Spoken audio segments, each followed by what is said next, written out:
Welcome to a story that will shake your heart, open your eyes, and change the way you see success forever. This is not a story about money. This is not about cars, planes, or billion-dollar empires. This is the story of a man who could have married the love of his life, but chose to take care of his sick grandmother.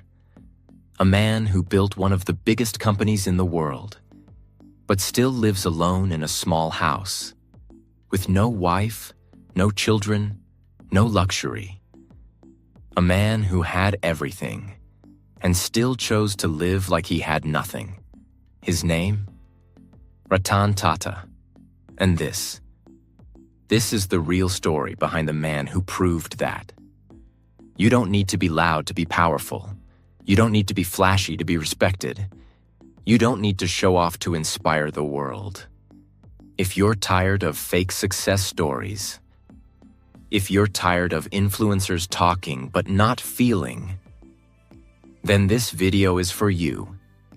In the next 4 parts, you will hear every single detail of Ratan Tata's life. From childhood to heartbreak, from leadership to loneliness, from failure to legacy.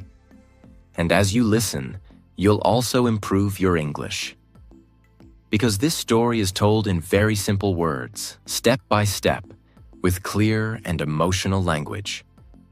So stay with me until the end, because this story might just be the most powerful, emotional, and unforgettable life story you've ever heard. Now let's begin. Part 1.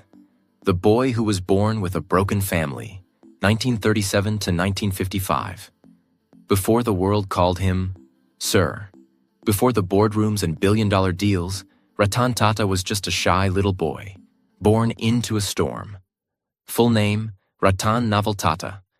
Born December 28, 1937. Place, Bombay, now Mumbai, India. Family lineage, Tata family, one of India's most respected industrial families. But don't let the name fool you. Yes, he was born into wealth, but he was not born into peace. When Ratan was just 10 years old, something happened that would shape the rest of his life. His parents got divorced. Back in the 1940s in India, divorce was rare and shameful. He was sent to live with his grandmother, Lady Navajbai Tata. His younger brother Jimmy went too. But that day, Ratan lost the warmth of a mother's hug and the guidance of a father's hand. From that moment, he learned, sometimes the people who give you life are not the ones who stay in it. Lady Navajbai wasn't just a rich old lady. She was strict, wise, and deeply loving.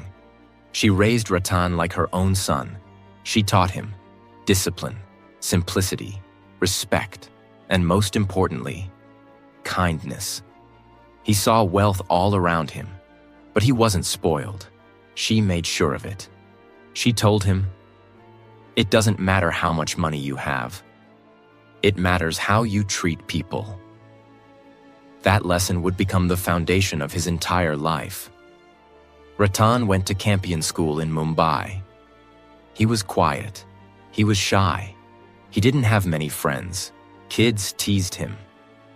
Why? Because his parents were divorced. Because he didn't show off. Because he preferred drawing, engineering, and dreaming alone. But instead of fighting back, he built strength inside. I will not become like the others, he thought.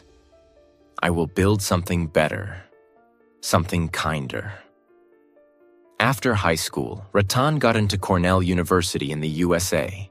He chose to study architecture, not business. Why? Because he loved design, creativity, and making things beautiful. His family didn't agree.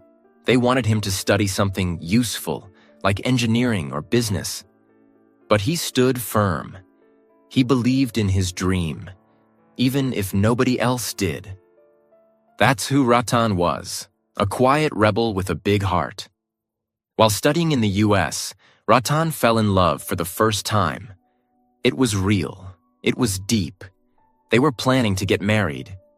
But then, he got a call from India. His grandmother was very sick. Without thinking twice, Ratan left everything, college, girlfriend, future plans, and returned to India. He believed love would wait, but by the time he was ready to bring her back, she had married someone else. That was the moment his heart broke, and it never truly healed. Ratan Tata never married. He never loved anyone the same again. Money can't protect you from family pain. Love sometimes asks you to choose, and you lose. Real strength is built in silence. You don't have to be loud to be powerful. If you stay kind through your pain, the world will one day feel your impact. After losing his first love in the US, Ratan Tata returned to India with something stronger than heartbreak.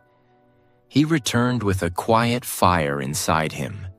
He had just finished his bachelor's in architecture from Cornell University, and later, he completed an advanced management program at Harvard Business School, a course that would later help him lead one of the largest companies in the world. But back then, nobody thought he was CEO material. In fact, when he came back, people looked at him and whispered, "He's just a rich kid with an easy life. He's not tough enough to lead. He's too soft, too gentle, too emotional." They were wrong, but he didn't fight them with words. He decided to answer them with work. He didn't walk into an air-conditioned office. He didn't sit on a leather chair with coffee and meetings. No, Ratan Tata started at the bottom. In 1962, he joined Tata Steel in Jamshedpur, not as a director, not as a manager, but as a blue-collar worker. He worked on the factory floor.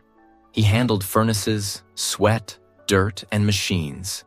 He wore a helmet, not a suit. He ate with workers, not executives. He wanted to learn the business from the ground up. That's who he was. A man who never wanted shortcuts.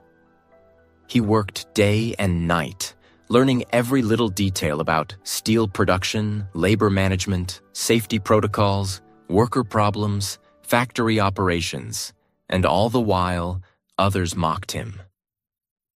Why is a Tata working in the heat like a laborer? But Ratan didn't explain himself. He was busy preparing for a battle nobody else could see. In the 1970s and 1980s, Ratan tried to bring new ideas to the Tata companies. He wanted to modernize them, introduce better designs, new thinking, fresh strategies. But the old leaders of the Tata Group, especially in the individual companies, didn't like him. They saw him as a kid interfering in their work. They didn't want change. They didn't want his suggestions. And they definitely didn't want him as a future chairman. Many senior executives openly said, "He will destroy the group if he takes over. He's not J.R.D. Tata. He's not a visionary." Even some board members rejected his plans, blocked his proposals, and told him to stay quiet. But here's what Ratan did. He didn't fight. He didn't shout. He didn't quit. He observed, learned, waited, prepared. Like a tiger in the shadows, he watched the problems building. Like a monk in silence, he worked on his knowledge and understanding. Years passed, and then the moment came. J.R.D. Tata was a legend. He led the Tata Group for decades. He started Air India. He was the face of Indian industry. People worshipped him. And when J.R.D. announced in 1991 that he would step down, everyone expected a strong, bold, old-style businessman to take his place. But J.R.D. surprised the world. He said, "Ratan will be my successor." The board was shocked. Some were angry. Others refused to believe it. How could Ratan, the quiet, soft, untested man, lead an empire of 90 companies, tens of thousands of employees, and billions of dollars. But JRD believed in something others didn't see. Ratan has honesty, humility, and heart. He has the courage to be kind in a cruel world, and that is the rarest leadership of all.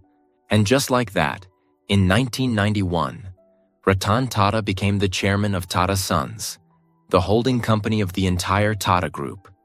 But his real test was just beginning, because the Tata Empire was a mess. When Ratan became chairman, the Tata Group was not one united company. It was like a broken house with 90 rooms, each room doing its own thing. Each Tata company, Tata Steel, Tata Tea, Tata Motors, Tata Chemicals, etc., had its own bosses, own goals, and no unity.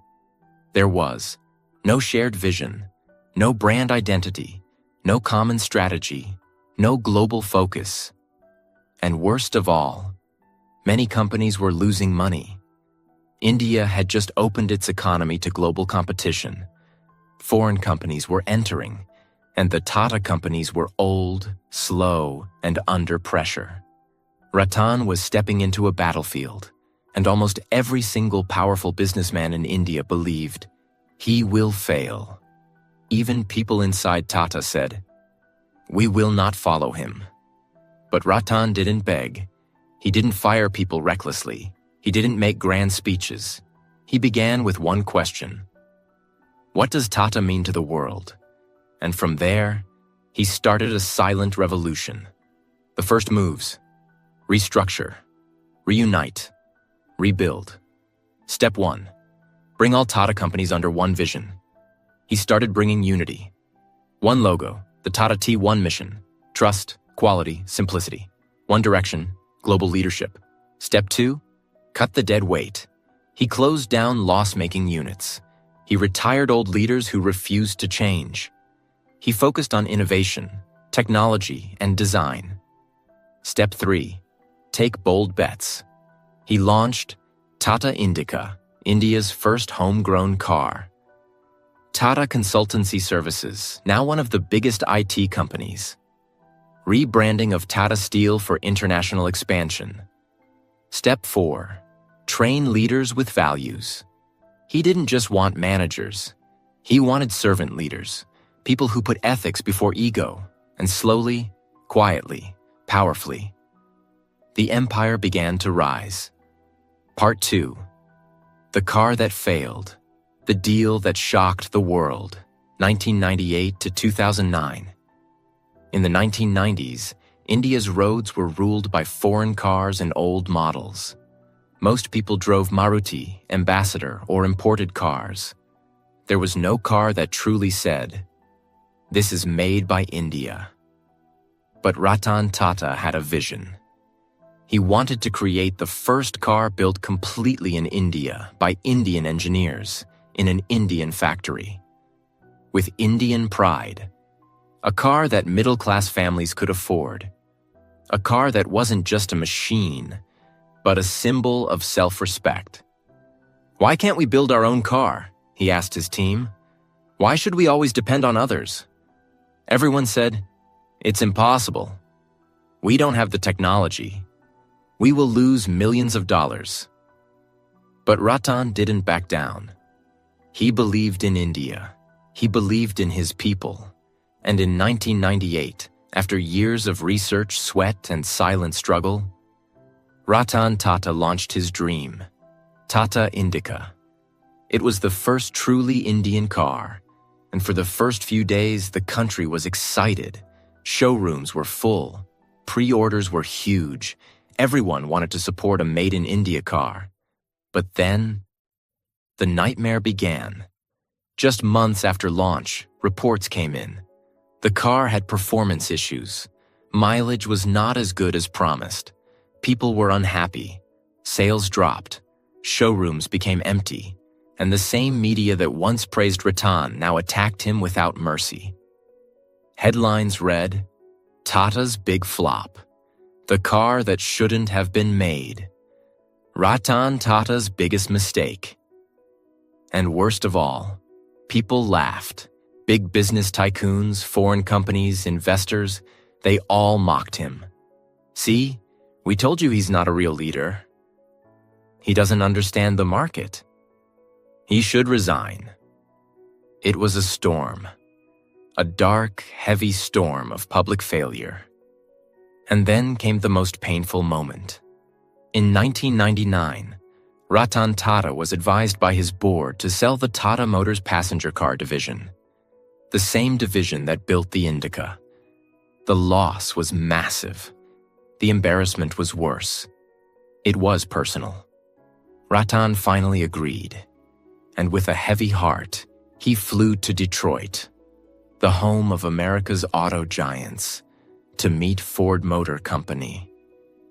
He sat across the table from Ford's chairman, hoping to sell his car business.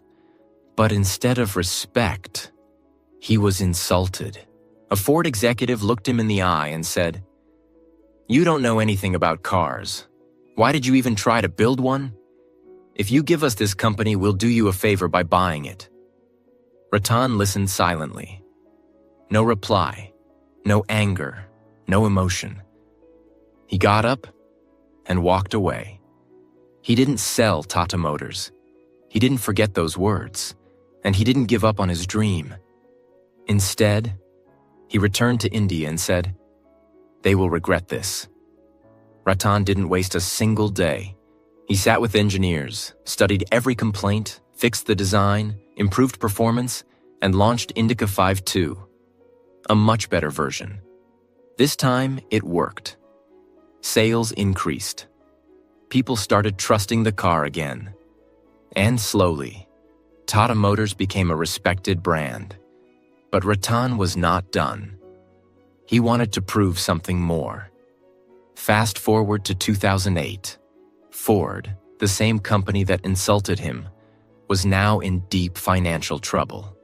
Their luxury brands, Jaguar and Land Rover, were losing money.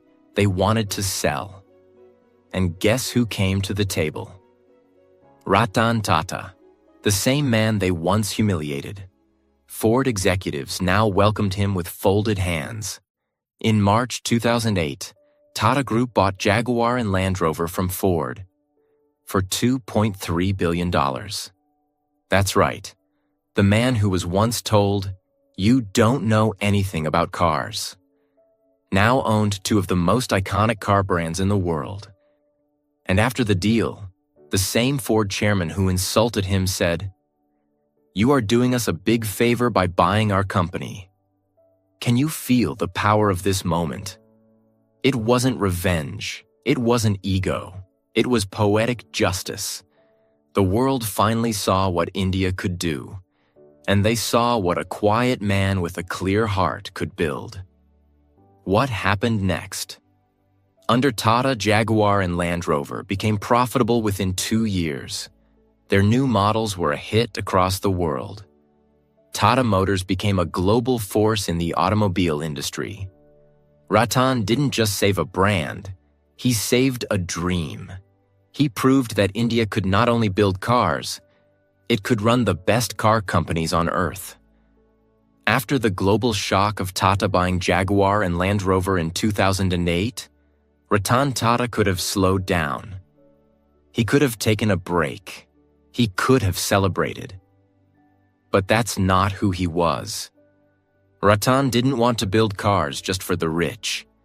He wanted to build a car for the common man. It all began in 2003, in a traffic jam. Ratan Tata was in Mumbai. The roads were wet. It was raining. He looked out of his car window and saw something that broke his heart. A small scooter was wobbling between cars. On it sat a father driving, a small child in front of him, a mother behind him, holding a baby, all on one two-wheeler under a plastic sheet in the rain. It was dangerous, uncomfortable, and painful to watch. Ratan couldn't take his eyes off them. He asked himself, why should a poor man have to risk his entire family's life on a scooter? Why can't I build a car that costs the same as a motorbike? And in that moment, he made a silent promise. I will build a car for $2,000. A car for the people. The world laughed when he said it. They called it impossible, a dream, a PR stunt. But he didn't care. He gathered a team of engineers, designers, and dreamers. And for the next 5 years, they worked in silence, facing challenge after challenge. How to reduce parts without reducing safety. How to make the car light but strong. How to bring the price down without losing trust. It was like climbing Mount Everest with no shoes. But Ratan Tata never gave up. In 2008, at the Auto Expo in New Delhi, in front of thousands of people, journalists, and critics, Ratan Tata stepped on the stage with a small, boxy, humble-looking car beside him. He said, "A promise is a promise, and I am here to keep mine." He removed the curtain and revealed Tata Nano, the cheapest car in the world. Priced at $2,000, about 1 lakh rupees in India. The crowd erupted. People couldn't believe it. India was proud. The world was shocked. Headlines screamed, "India's people's car has arrived." Tata breaks price barrier. The revolution on 4 wheels. But just as the celebrations began, the storm arrived. To produce Tata Nano at a large scale, Tata Motors started building a massive factory in Singur, a village in West Bengal. They had legally acquired around 1,000 acres of land. Construction began quickly. Machines arrived. Hope filled the air. But within months, a massive protest broke out. Some local farmers, along with political groups, said, "We were forced to give our land. This is not development. This is robbery." Even though many farmers had accepted money, others claimed they had no choice, no freedom. What began as a political issue turned into a public fire. Thousands of people protested at the factory gates. Activists shouted. Media exploded. Politicians jumped in. Ratan Tata, who had never faced this kind of public chaos before, was deeply hurt. He believed he was bringing jobs, dignity, and growth to the village. But now he was being called a land thief, a villain, a corporate bully. Ratan doesn't usually speak in public with anger. But this time, standing in a press conference, his face calm but voice sharp, he said, "If we are not wanted here, we will leave. We do not want to be where we are unwanted." And with those 18 words, he made one of the boldest moves in modern business history. He shut down the nearly finished Singur factory, moved the entire project out of West Bengal, and restarted everything in Sanand, Gujarat, 1,500 kilometers away. Within 14 months, a brand new factory was ready. Cars began rolling out. He had lost millions of dollars, time, energy. But he didn't give up. He never spoke badly of anyone. He never fought in courts. He simply moved on with dignity.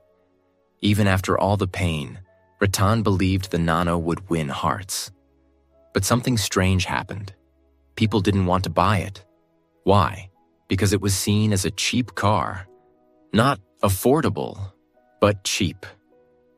In India, where vehicles are often seen as status symbols, people thought, if I buy a Nano, people will think I'm poor. Sales dropped. The car that was meant to lift people up was now seen as an embarrassment by the very people it was meant for.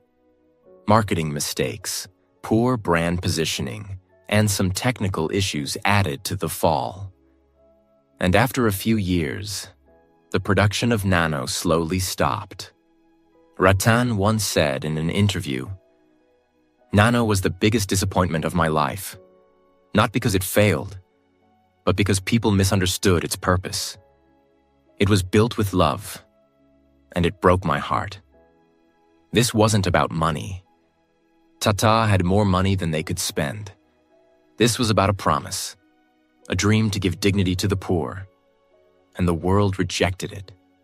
But even then, he never blamed anyone. He didn't complain. He didn't hide. He didn't fight. He just stayed silent and kept walking. While all of this was happening, Ratan continued to grow the Tata empire. He focused on corporate social responsibility, CSR, global expansion, innovation across Tata Steel, Tata Chemicals, Tata Power, supporting startups, youth innovation, and rural education. He gave millions of dollars in scholarships to Indian students going to Harvard, Cornell, MIT, because he never forgot the importance of education. He supported disaster relief during floods, earthquakes, and terror attacks, always quietly, never with big cameras or publicity. And through it all, he remained a symbol of grace, dignity, and ethical leadership. Part 4. The Final Years of the Lion. Loneliness, legacy, and letting go. The Tata Nano dream had hurt him deeply. The car that was meant to bring dignity to the poor had become a memory. But even in that pain, Ratan Tata kept walking. And now a new chapter was approaching. He was turning 75. He had led the Tata Group for more than 20 years. He had taken it global, saved it from collapse, grown its worth to over $100 billion, earned the respect of millions. And yet, he was alone. No wife, no children, no big personal estate, just one man in one apartment, with one dream still left: to leave behind something bigger than himself. Most CEOs dream of staying in power forever, but not Ratan. He believed true leadership is knowing when to leave. But it wasn't that easy. The Tata Group had grown so huge, with more than 100 companies, thousands of employees, and billions of dollars in business, that choosing the next leader became one of the most difficult and painful decisions of his life. He had to find someone who was honest, brave, modern, but also humble, disciplined, and ethical. Someone who could carry the weight of the Tata name. The Tata Trusts, which owns 66% of Tata Sons, the parent company, formed a committee to help Ratan find a successor. After months of thinking, interviews, and private discussions, they chose Cyrus Mistry, the son of construction tycoon Palonji Mistry. He was young, sharp, and had experience in managing big companies. So in December 2012, Ratan Tata stepped down. He quietly left the chairman's office, with no grand farewell, no red carpet, just a silent walk down the corridor. One final look at the empire he built with pain and love, and he was gone. No ego, no drama, just quiet dignity. But the peace didn't last.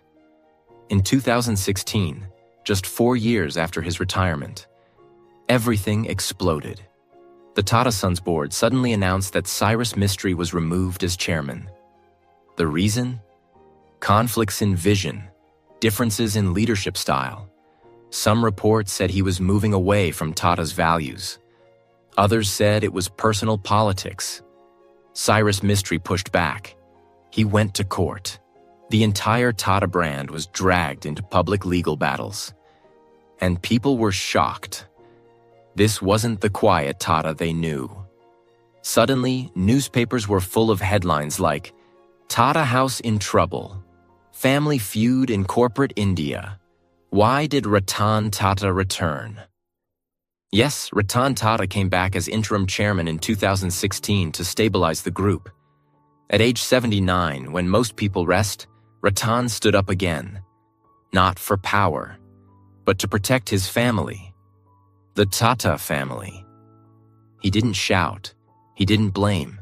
He simply said, I'm here to ensure stability and dignity, that's all.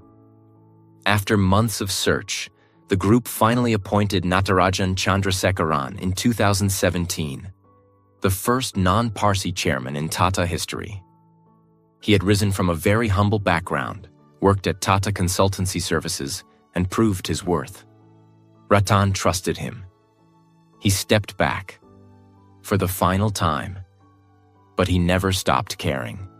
He still sat on the boards. He still guided young leaders. He still read every report. But his body was tired, his eyes were slower, and his heart was full of memories, scars, and quiet victories.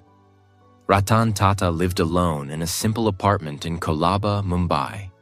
No bodyguards, no butlers, no gold, no parties. He lived with a few dogs. He had a small office where he worked daily, even after retirement. He drove himself. He replied to emails personally. He sometimes visited Tata hospitals without telling anyone, to meet poor patients.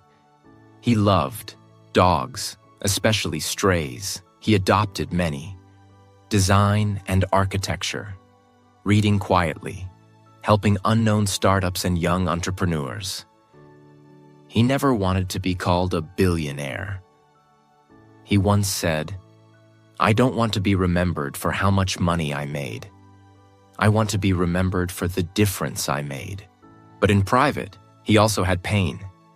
He once told a friend, "I have achieved a lot, but I have no one to share it with." He had no children. He had no partner. He had only memories. In his final years as active leader, Ratan focused on Tata Trusts, giving away over $100 million every year for education, health, water, nutrition, and rural development. Building cancer care networks across India, because he saw poor patients suffer alone. Creating centers for innovation for young Indian engineers. Mentoring startups and investing in them, not for profit, but to see new dreams rise. Some of the startups he supported: Ola, Snapdeal, Urban Ladder, Nestaway, Paytm. He didn't ask for shares. He didn't demand returns. He just gave money, advice, and encouragement. And always with the same words. Do it with honesty. Never forget why you started. He's not loved because he's rich. He's loved because he's honest, he's kind. He never takes credit. He never shows off. He respects even the lowest worker. He stood by India when others ran away. During the 26th of November Mumbai terrorist attack, he personally visited the families of those who died, whether they were hotel guests or cleaning staff. He rebuilt their homes, paid their children's education. Quietly. He was the only industrialist who stood outside the hospital in the rain, alone, without cameras, just to see how the injured were doing. That's Ratan Tata. Legacy is not built by noise. It's built by quiet, honest work. Being rich doesn't mean anything if you don't lift others with your success. Leadership is not about power. It's about responsibility. Even the greatest lions grow old, but they never stop protecting their people. After handing over the Tata Group to Natarajan Chandrasekaran, Ratan Tata was no longer the chairman. He didn't hold any powerful title. He wasn't running any office. He didn't appear on magazine covers.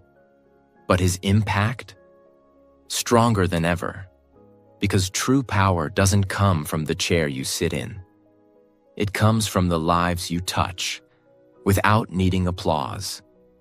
Ratan Tata now lives in a small, modest apartment in Kolaba, Mumbai. No mansion, no security guards, no fancy lifestyle. He wakes up early, feeds his dogs, sometimes drives his own car, and spends most of his time doing things that bring peace to his soul, not power to his name.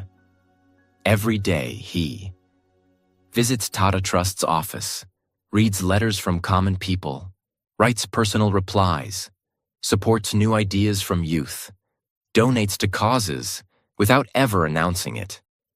His staff says, he never shouts, he never shows anger, even when people betray him. He just goes quiet. In a world where leaders crave cameras, Ratan Tata found peace in disappearing from the spotlight. But the light he left behind? It only grew brighter. Behind the success, the fame, the love from millions, there is a silence that lives with him. He never married. He never had children. He spends most of his nights alone. He once said in an interview, "There are days when I wish I had someone beside me at the dinner table. But I also believe my life was meant for something else." He still remembers the woman he almost married in Los Angeles, the one he lost because of duty, family, and fate. He never tried again. He never searched again. Instead, he gave his love to his dogs, his people, his work, his country, and above all, to his values. Ratan Tata's softest side? His unconditional love for animals. He has adopted many stray dogs, some blind, some injured, some abandoned. They live with him.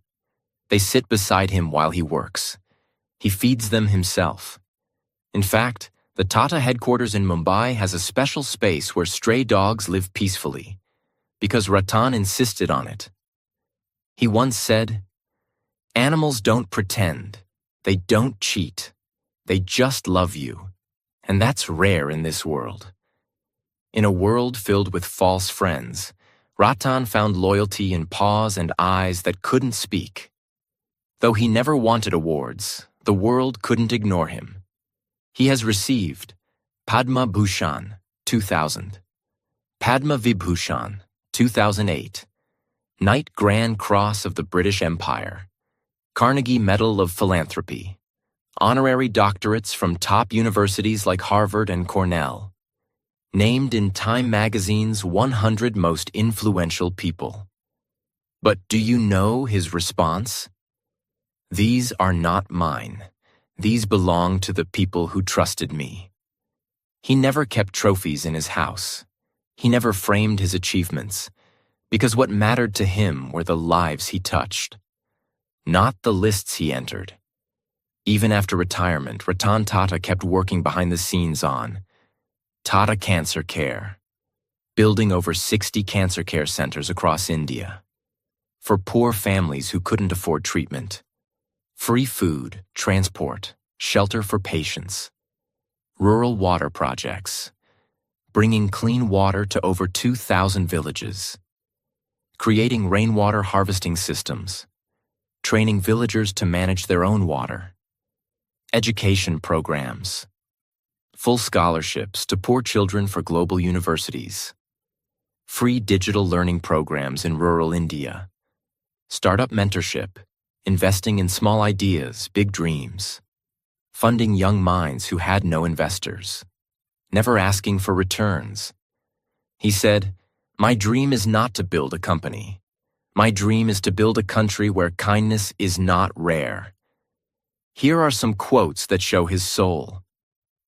"Don't just build businesses. Build lives. Walk with the weak so they don't feel left behind. Ups and downs in life are very important. They make you stronger.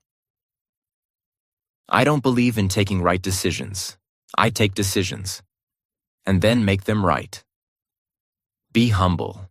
You are not the universe. You are a part of it." To the world, Ratan Tata is a billionaire who chose simplicity, a giant who never stepped on others, a visionary who never forgot his roots, a leader who never raised his voice, but always raised others, a man who could have lived in gold, but chose to walk on stone. To India, he is not just a businessman. He is a father figure, a moral compass, and a silent soldier of values. To the poor, he is hope. To animals, he is home. To the young, he is inspiration. And to the world, he is proof that you can live with power, without ever hurting others. Ratan Tata never made a farewell speech, but in his last interviews, he gave one simple message. Do what is right, not what is easy. And remember, people will forget your money, but they will never forget how you made them feel. He wanted young people to dream with purpose, earn with honesty, lead with kindness. Never forget their country, family, and humanity. He often said, I was born rich, yes, but I wanted to die useful. Success without values is failure. True greatness is invisible. You don't need to be loud to be heard. You don't need to win over people. Just win over your conscience. You don't need millions of followers, just a clean heart. Ratan Tata's final goodbye. A tribute. On October 9th, 2024, the world lost not just a businessman, but a man who had quietly become a symbol of honesty, humility, and humanity. Ratan Tata passed away at the age of 86 in Mumbai, the city where he was born, lived, worked, and gave everything. He died the way he lived, peacefully, silently, and without asking for attention. No luxury hospital, no headlines written by him, no goodbyes broadcast on TV. Just a quiet breath, and a world that paused to say, "Thank you, sir." After his death, Tata Group observed a day of silence. Tributes poured in from presidents, prime ministers, CEOs, workers, and students. His entire $460 million, 3,800 crore rupees, personal estate was gifted to Tata charitable trusts, just as he had promised. The dogs he rescued were cared for in his name. The hospitals he built now have his name on their walls, but not for ego, for memory. The man who could have taken everything chose to leave it all behind. He didn't die rich. He died useful. Before he passed, Ratan Tata left behind one simple message for the future generation. Always do the right thing, even if no one sees you. Help people, even if they can never repay you. Live with honesty. Lead with love. And when you die, make sure the world becomes a little better because you were here. Let that message live in your heart forever. If this story moved you, if you felt something real in your heart today, then don't let it fade. Live like Ratan Tata. Lead with purpose. Stay humble. And never stop helping others. Subscribe to this channel if you want more powerful, life-changing stories like this. Stories that don't just teach English, but teach you how to live. Thank you for watching. God bless your journey. And remember, kindness never dies.